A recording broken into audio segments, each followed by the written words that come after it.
Good afternoon. Joining me here today are Superintendent of the Maryland State Police, Colonel Jerry Jones, and our Chief Legislative Officer and Senior Counselor to the Governor, Kiefer Mitchell. The murders, shootings, and out-of-control violent crime in the streets of Baltimore has long been the most urgent issue facing the city.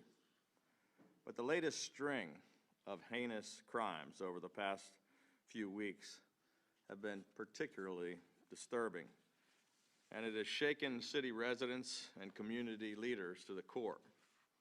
10 days ago, in broad daylight, a Catholic priest was assaulted, robbed, and struck in the head with a gun right outside his church in Little Italy. The next afternoon, an armed suspect went on a shooting spree in East Baltimore. He shot 3 people, 2 of them fatally, at 3 separate locations, including a local barbershop. A week ago today, Evelyn Player, a 69-year-old retiree and grandmother, arrived after sunrise at Southern Baptist Church, where she was a longtime member and volunteer. She was found later that morning, stabbed to death in the church bathroom. Last week, Baltimore surpassed the staggering milestone of 300 murders for the 7th straight year. The 300th victim was a 5-year-old girl whose body showed signs of previous abuse. And on Thursday night, a 13-year-old girl was gunned down near a recreation center in West Baltimore. These aren't just stories and statistics. These are lives tragically snuffed out and families that will never be the same. It's heartbreaking and it's completely unacceptable. The people of Baltimore are hurting. They're scared and they're searching for answers. They want to know why this bloodshed keeps happening and what it's going to take for something to finally change. This horrifying violence is tearing Baltimore City apart, and enough is enough. Last week, I directed the Maryland State Police and all state law enforcement agencies to immediately provide additional assistance to the Baltimore Police Department and to provide enhanced visibility patrols in an all-hands-on-deck effort. Since then, the state of Maryland initiated more than 550 enhanced visibility patrols by state police agencies into the city of Baltimore over the past 5 days. In addition to the 100% match of all Crime Stoppers rewards that lead to arrests, which we previously announced, we also offered an additional $100,000 reward for the information that leads to the arrest and conviction of those responsible for Evelyn Player's murder. Last month, of course, we announced an additional $150 million of increased support for state and local police agencies to pay for body cameras, de-escalation training, to hire more officers, provide additional victim services, and community policing initiatives all across the state. There's plenty of blame to go around for the lawlessness and violence in Baltimore, but now is not the time for finger pointing or excuses. What the people of Baltimore City desperately need are answers and action.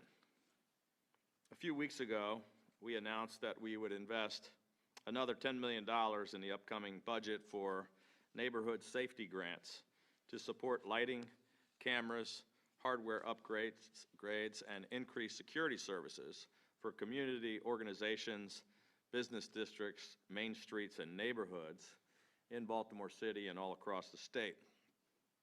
Today, I'm announcing that we are expediting that funding and making it immediately available. Today, we're also expanding the eligibility requirements to include places of worship and vulnerable communities. But as I have repeatedly said, we also need a prosecutor who will actually prosecute violent criminals. Residents deserve transparency and accountability, and they and all Maryland taxpayers deserve to know that the millions of dollars in funding that the state provides each year are being used to actually prosecute criminals and to keep them off the streets. Effective immediately, I'm directing the Office of Crime Prevention, Youth, and Victim Services to conduct a top-to-bottom evaluation of all funding provided to the Baltimore City State's Attorney's Office. All of that state funding will remain pending and under review until that office provides complete data regarding the number of cases they have chosen not to prosecute and why, the number of cases pled down to lesser charges, and the number of violent offenders who are given plea deals. We're also asking the Baltimore Police Department to immediately redouble their tactical efforts in high-crime areas of the city. The state law enforcement officials believe this should include the BPD increasing district, sector, and community patrols and deploying lighting and traffic enforcement measures to increase visibility in known high-crime areas. I am introducing emergency legislation to be submitted during the special session of the legislature, which begins on December 6th, to require tougher sentencing for violent offenders, specifically those who continue to commit violent felonies with guns. In 2021, a staggering 82% of homicide suspects had a prior criminal record. Nearly half had prior gun-related charges and had prior arrests for a crime of violence. And yet, they remain out on the streets, continuing to perpetrate these crimes over and over again. The reality is, no matter what actions we take, Baltimore City will never get control of the violence if they don't arrest more, prosecute more, and sentence more to get the most violent criminals off the streets, and if they can't keep the flood of illegal guns from making it into the hands of these violent criminals. I will be introducing in the special session as emergency legislation the Violent Firearms Offenders Act to significantly tougher penalties for those who use and illegally possess guns, as well as those who supply illegal guns to violent criminals. This legislation includes truth in sentencing provisions, which will require criminals who use guns to commit violent crimes to serve their time consecutively, and it increases penalties for those who use guns to commit violent crimes. The Violent Firearms Offender Act will increase penalties for those who are convicted of illegal possession of a firearm, as well as penalties for convicted gang members who illegally possess firearms. We know that guns used in crimes often do not belong to the offender, which is why our legislation also increases penalties for knowingly and illegally transferring a gun to someone who plans to use it to commit a crime or to cause harm, and increases penalties for those who possess stolen firearms and guns with obliterated serial numbers. The Violent Firearms Offender Act will also increase the minimum penalty for those who knowingly participate in a straw purchase to illegally provide a gun to a prohibited person or to a minor. We will also again introduce the Judicial Transparency Act as emergency legislation during the special session. It will require the Maryland State Commission on Criminal Sentencing Policy to track and publish detailed information on the sentences that are handed down by judges for all violent crimes. For 7 years, I have been fighting to bring transparency and accountability to state government. Why should that standard only apply to the executive and legislative branches? It needs to apply to the judicial branch as well. The public has the right to know about the sentences judges are giving or not giving to the most violent offenders. People are being shot nearly every single day in Baltimore City, and we have an obligation to do something about it right now. I want to thank the Maryland Senate for passing these bills in past years. But the House must also take decisive emergency action. An overwhelming majority of Baltimore City residents and all Marylanders strongly support these bills. We have all waited long enough. We have reached out to Mayor Scott to set up a meeting, and today we are once again asking city leaders and the city delegation to stop working against this legislation and to work together with us to expeditiously pass this emergency legislation. On Thursday, families across Maryland and across America will gather together to celebrate Thanksgiving. For the family of Evelyn Player and the families of the more than 300 we have lost this year, it will be a long and very difficult holiday season. And I ask all Marylanders to keep them in your prayers. But prayers are not enough. With all of the actions that we've announced here today, I want those families and all of the victims of this violence to know that we will not stop pursuing those criminals who are terrorizing our community, and we will continue to use every tool at our disposal to make these neighborhoods safer and to get these violent shooters off the streets. With that, I'd be happy to take a few questions. I know you've heard before in offices, some people will say, look, we don't need more police officers. We need more money for various social services, schools, et cetera, et cetera. What do you say to some of these individuals that say, well, this is not doing that?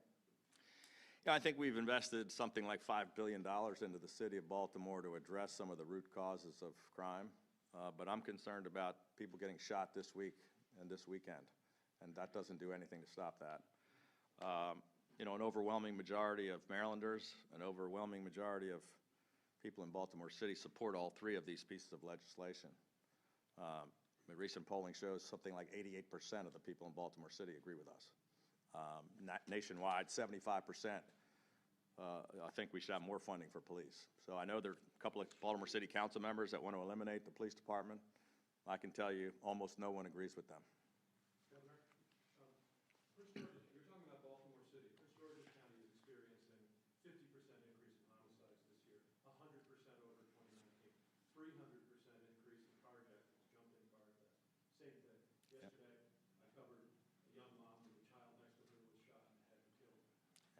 You're talking about Baltimore City. What about Prince George's County? Is that going to be part of your focus here? Yeah. Great question. First of all, murders and violent crime are up all across America by those kind of staggering numbers. Prince George's County obviously is also seeing an increase. Prince George's County is about 50% larger than Baltimore City and has 1/3 of the murder. So I'm not trying to diminish the severity of the problem. It is getting worse. It's not nearly as bad as Baltimore, but it is a serious problem, and it's the second largest problem we have in the state. But every single one of the things we talked about, even though I kind of focused in on the city, every one of these pieces of legislation, all of this funding, all of the increased support for local police applies to Prince George's County just as it does Baltimore City and all of our other 24 jurisdictions. Governor, why is it so difficult to get a meeting with the mayor? The mayor says he wants to meet with you. You say you want to meet with the mayor. You can't get it together. It's not difficult to meet with the mayor. We reached out to him today, and I think we're gonna meet with him. But you haven't. I mean, this has been going on. The dialogue saying we want to meet. I've seen that. No, that's not true. I mean, we've met with the mayor before on crime. He sat down and went through his 5-year plan, and we responded to it and said we still needed to do some things to take immediate action. I've been with the mayor a dozen times since then, and we're going to have another meeting. There's no issue between that. Governor, with a couple of things. When it comes to this immediate plan, why now? I guess that I know that we crossed the 300 mark in Baltimore City. A lot of people could see this coming. Why not make these announcements sooner? And can you explain a little bit more about the Baltimore City State's Attorney's aspect of the announcement? Sure. I mean, why now? I mean, this is not a new thing. All of these pieces of legislation we've introduced year after year after year. The reason we're announcing it now, number one, we're outraged by the past 10 days of violence in the city, which is kind of the most heart-wrenching I've seen in the 7 years I've been here. And because we have a special session that we've called to start on December 6th. And we want the legislature to take this up as emergency legislation rather than waiting until, January or February or March to try to argue about these bills. We think we need to do it immediately.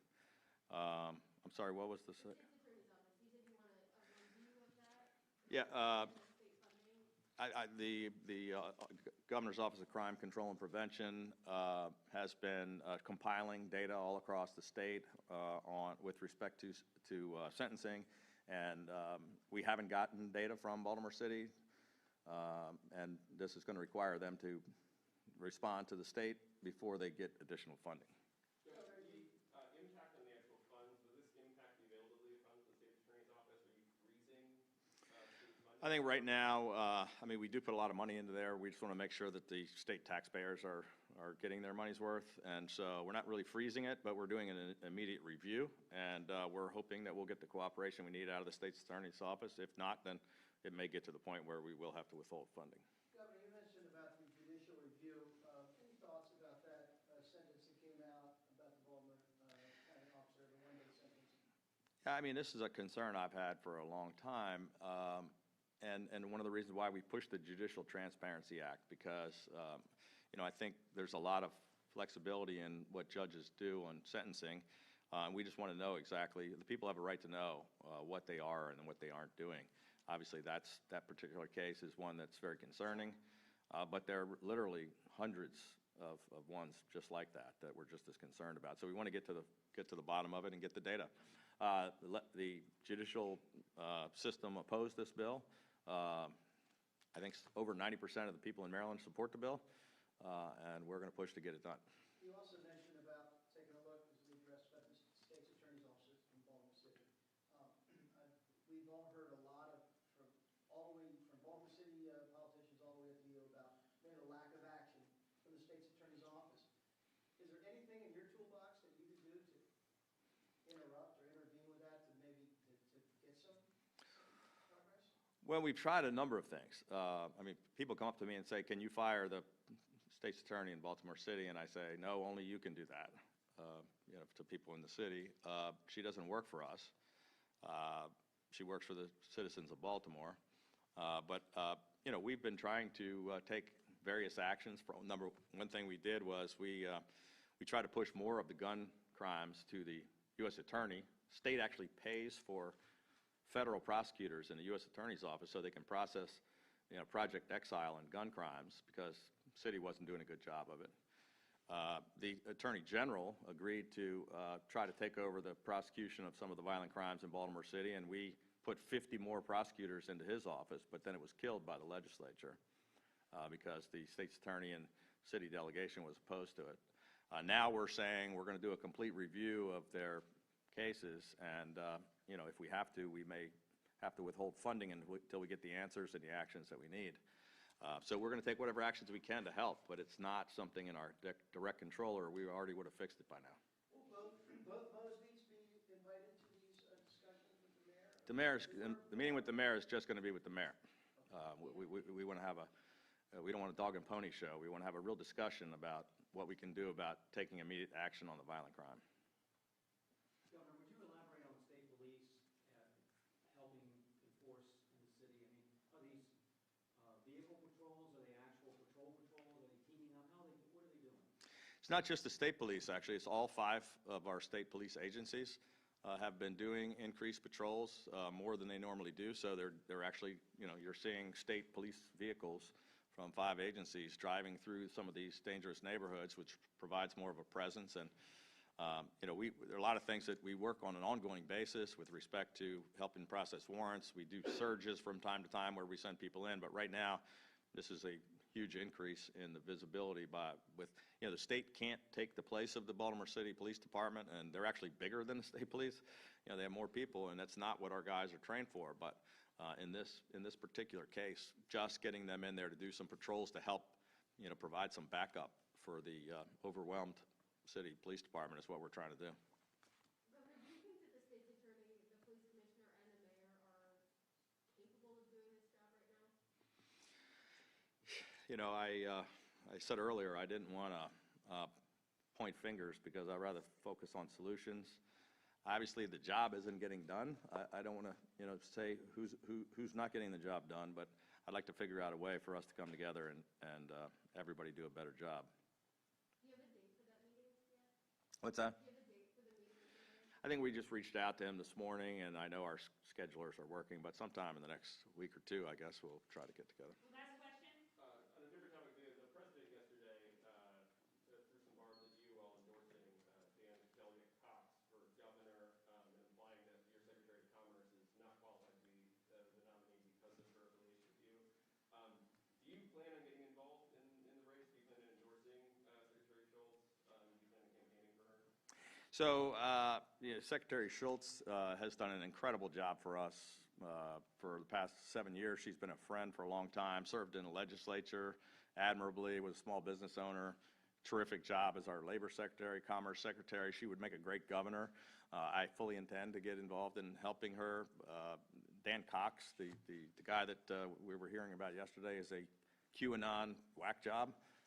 Who was in favor of, I think, calling Mike Pence, my friend Mike Pence, a traitor when they were talking about hanging him. So it's a pretty clear choice. The Goucher poll came out last week saying a Republican like Hogan would beat a progressive Democrat by 20 points and would beat a moderate Democrat by 5 points. A Republican like Trump would lose 69-29, I think was the number. So, but yeah, at some point we'll definitely be having a further announcement about that. I thought, this is not just happening in Maryland. We had a big meeting of the Governors Association, Republican governors last week, where all of the governors discussed this problem. I think the president is attacking 6 or 7 sitting governors and 30-some members of Congress. I think it's really bad for the party. I think it's bad for Donald Trump. We're going to continue to push back. But the voters of Maryland are going to make their own decision about who they think the next governor should be, and I'm pretty sure it's not going to be the crazy QAnon guy. Thank you. Thank you. Happy Thanksgiving, everyone. Thank you.